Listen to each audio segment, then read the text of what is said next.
பல்வேறு கோரிக்கைகளை வலியுறுத்தி அனைத்து மத்திய தொழிற்சங்கம் சார்பில் சாலை மறியல் போராட்டம் நடைபெற்றது. ராணிப்பேட்டை மாவட்டம் ராணிப்பேட்டை அடுத்த முத்துக்கடை பேருந்து நிலையம் அருகே அனைத்து மத்திய தொழிற்சங்கங்கள் சார்பில் சாலை மறியல் போராட்டம் நடைபெற்றது. இந்த சாலை மறியல் போராட்டத்தின் போது தெரிவிக்கப்பட்டதாவது: விலைவாசி உயர்வுகளை கட்டுப்படுத்த வேண்டும், பொதுத்துறை மற்றும் அரசு துறை நிறுவனங்கள் தனியார் மயமாக்குதலை கைவிட வேண்டும்,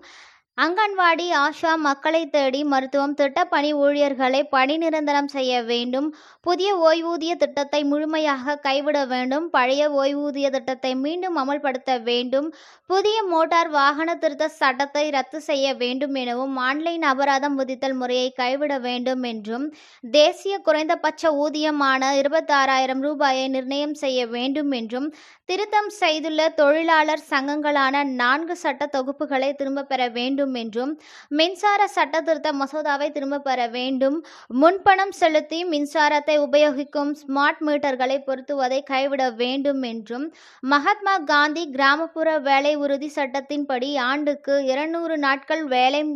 நாளொன்றுக்கு 600 ரூபாய் ஊதியம் வழங்க வேண்டும் என்பன உள்ளிட்ட பல்வேறு கோரிக்கைகளை வலியுறுத்தி சாலை மறியல் போராட்டம் நடைபெற்றது. மேலும் சாலை மறியல் போராட்டத்தில் ஈடுபட்ட 100க்கும் மேற்பட்டோர் காவல்துறையினரால் கைது செய்யப்பட்டனர்.